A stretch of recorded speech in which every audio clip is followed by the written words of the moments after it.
अगर मैं आपसे अभी पूछूं कि आपका विवेक कैसा है, पवित्र, शुद्ध या दोषी विवेक? दो चीजें हो सकती हैं, या तो निर्मल शुद्ध विवेक या फिर दोषी विवेक। इससे पहले कि मैं आगे बढ़ूं, मैं आपके लिए एक बाइबल में से पद पढ़ना मांगता हूं जो कि निर्दोष विवेक के बारे में कहता है।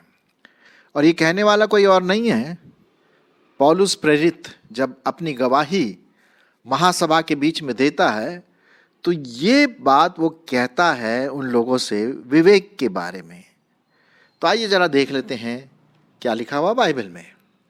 प्रेरितों के काम उसका 24 अध्याय और 16वां पद। प्रेरितों के काम उसका 24 अध्याय और 16 पद। इससे मैं आप भी यत्न करता हूं कि परमेश्वर की और मनुष्यों की ओर मेरा विवेक सदा निर्दोष रहे। नोट किया आपने? उसका ये यत्न है, प्रयत्न है कि परमेश्वर के प्रति उसका शुद्ध विवेक रहे और मनुष्यों के प्रति पौलुस का विवेक सदा शुद्ध रहे, निर्दोष रहे। और परमेश्वर यही चाहता है आपके और मेरे जीवन से, हमारे जीवनों से, कि हमारा विवेक शुद्ध रहे, निर्दोष रहे, पवित्र रहे। अब इससे पहले कि मैं थोड़ा आगे बढ़ूं, जरा देख लेते हैं विवेक क्या है। मेरे ख्याल में हम सब जानते हैं विवेक हमारे अंदर एक वो सोचने वाली मंशा, वो हमारे अंदर एक प्रकार का पुलिसमैन, यदि मैं कहूँ आपसे, जो हमें सही और गलत की ओर बताता है कि तुम सही हो या गलत।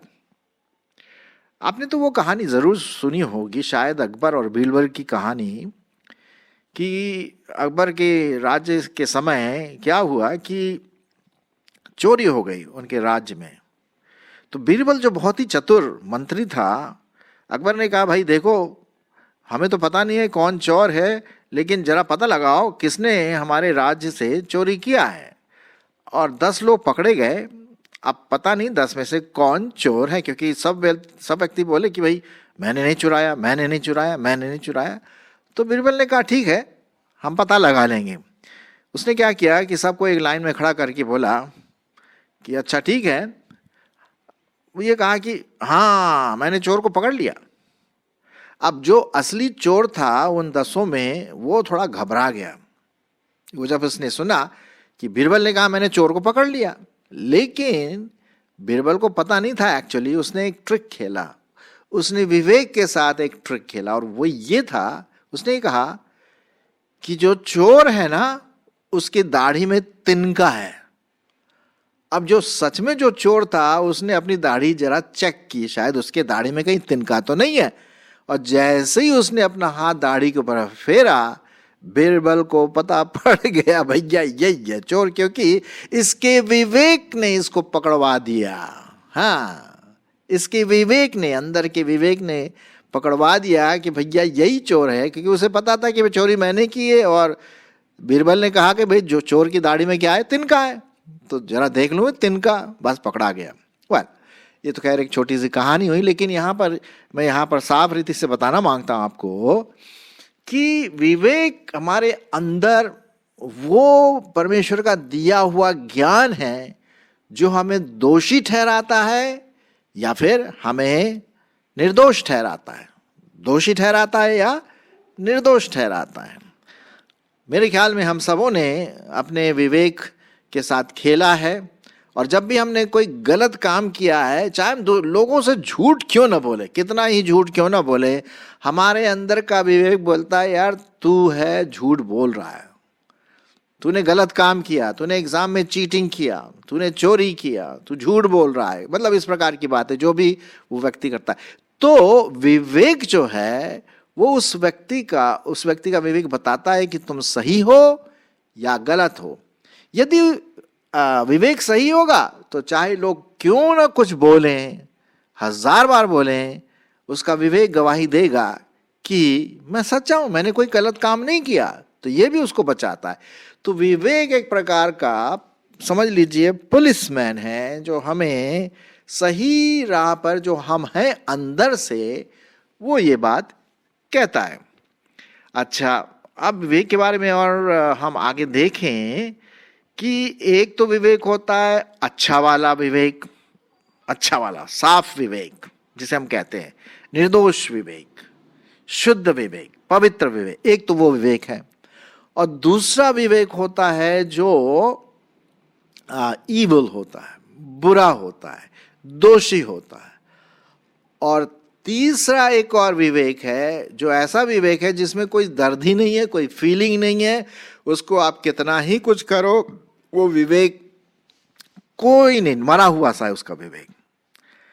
अब जो अच्छा विवेक है, निर्दोष विवेक है, वो तो भाई एक मसीह के जीवन में बहुत अच्छा काम करता है कि भाई तुम साफ हो, तुम्हें डरने की जरूरत नहीं है, क्योंकि परमेश्वर तुम्हारे दिल को जानता है। लोग न जाने तुम्हारे बारे में, लेकिन परमेश्वर तो तुम्हें जानता है। लेकिन अगर जिस किसी का विवेक दोषी हो तो वो विवेक उसको बार बार कचोटेगा, जैसे बोलते ना, पिन चुभाएगा, बार बार पिन चुभाएगा, बार बार वो गलत काम मेरे दिमाग में आएगा। यदि मैं कोई गलत काम किया है तो मेरे दिमाग में बार बार आएगा, बोलेगा तूने गलत किया है, तू दोषी है, तू दोषी है ना, इस प्रकार की बातें। जब तक कि वो विवेक पूरी रीति से साफ ना किया जाए, वो उसके दिल दिमाग को कचोटता रहेगा। जी हाँ, और हम सबों के साथ कहीं छोटे रूप में या बड़े रूप में ज़रूर इसकी फीलिंग हुई होगी और इसका अनुभव किया होगा। भाई मैंने तो कई बार अनुभव किया। पवित्र आत्मा उस दोषी विवेक से कहती है कि तू दोषी है। अच्छा, एक और विवेक जिसके बारे में मैं आपको बताना मांगता हूं, वो है ऐसा वाला विवेक जो लोहे का जला हुआ हो। हाँ, अब आप सोचेंगे लोहे का, जलते हुए लोहे के साथ उस विवेक पर पढ़ना। इससे पहले कि मैं आगे बढ़ूं, मैं इसी से संबंधित एक बाइबल का वचन आपके सामने पढ़ूंगा। पहला तिमोथी उसका 4 अध्याय, पहला तिमोथी उसका 4 अध्याय 1 और 2 पद। पहला तिमोथी 4 अध्याय 1 और 2 पद। परंतु आत्मा स्पष्टता से कहता है कि आने वाले समयों में कितने लोग भरमाने वाली आत्माओं और दुष्ट आत्माओं की शिक्षा पर मन लगाकर विश्वास से बहक जाएंगे। यह उन झूठे मनुष्यों के कपट के कारण होगा जिनका विवेक मानो जलते हुए लोहे से दागा गया हो। अब जलते हुए लोहे से दागे जाने का मतलब क्या है, हम देखते हैं। जब भी कोई गर्म लोहा हमारे हाथ को टच करता है, वो जलता है एकदम से, अरे बाप रे, बहुत जबरदस्त जलन होती है। पता नहीं आपने अनुभव किया कि नहीं, लेकिन एकदम से, बल्कि धुआं भी निकलेगा, शरीर वो जो है ना, शरीर वो जो चमड़ा है जल सा जाएगा, शायद बदबू भी आए। जब वो ठीक हो जाता है जहाँ जला हुआ है, तो मालूम क्या है, कुछ समय के बाद उस स्थान में यदि आप पिन चुभाव या कोई ऐसा और गर्म सी चीज़ रखो तो उस जगह में गर्मी की फीलिंग नहीं होगी, क्योंकि उसका वो इलाका क्या हो गया है जहाँ से सब सेंसरी, सब दर्द का जो संकेत है जाता है नर्वस सिस्टम से, वो नष्ट हो गया, मर जाता है, तो उसको पेन नहीं होगा। लेप्रेसी में जो होता है, कोढ़ी जो होता है, वो उसी प्रकार से होता है। उसके अंग के जो पार्ट्स हैं, उंगलियां हैं, पैर की उंगलियां, नाक वगैरह, वो उसमें सेंसेशन या फीलिंग नहीं होती, क्योंकि वो मर जाता है। और वहाँ से अगर उसमें थोड़ा सा सुई भी चुभाए तो उसको दर्द नहीं होगा, क्योंकि वो बिल्कुल मर गया है वो इलाका शरीर का।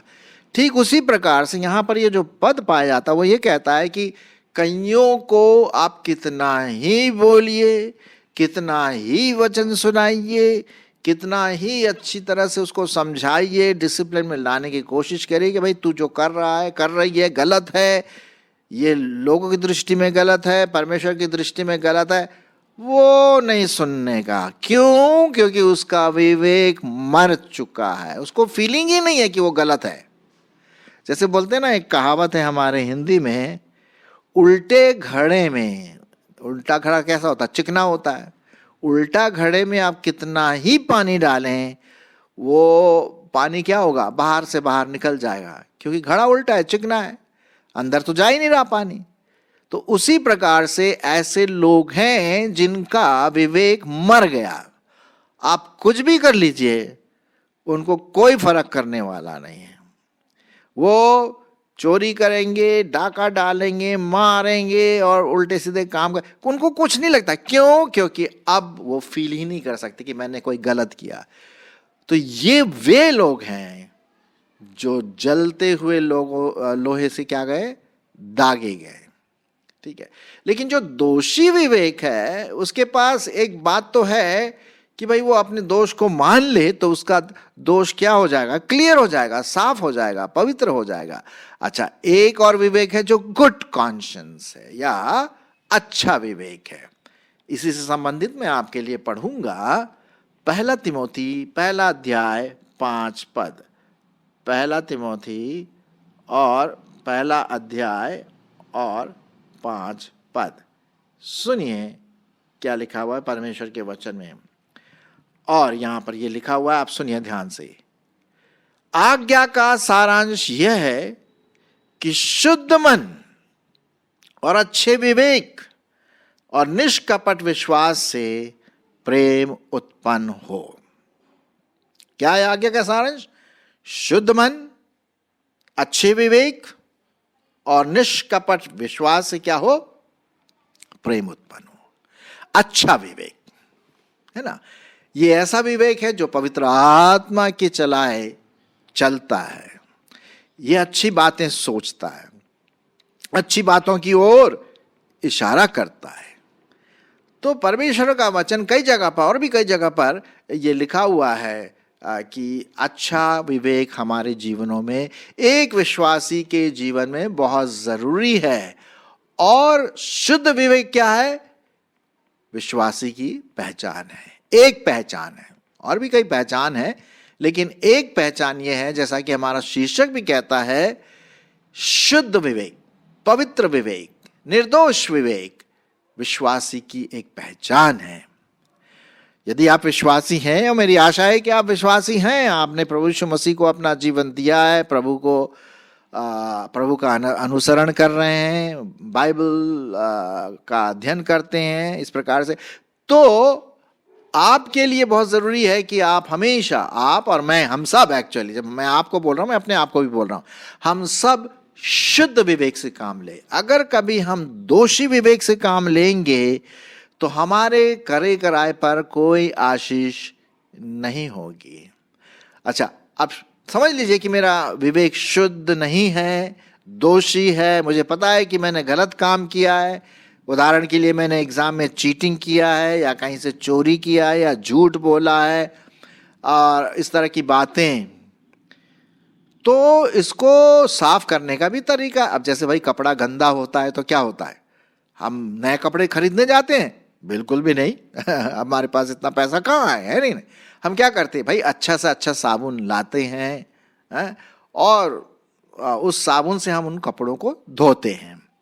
फिर कपड़ा गंदा होता है, 3-4 दिन के बाद फिर हम साबुन से धोते हैं और हमारा कपड़ा साफ हो जाता है। ठीक उसी प्रकार से जब हमारा आत्मिक जीवन में, हमारे आत्मिक जीवन में हमारा विवेक अगर दोषी हो जाता है, हम गलत काम करते हैं और हमारा विवेक हमें दोषी ठहराता है, तो उसको साफ करने के लिए कौन सा साबुन चाहिए?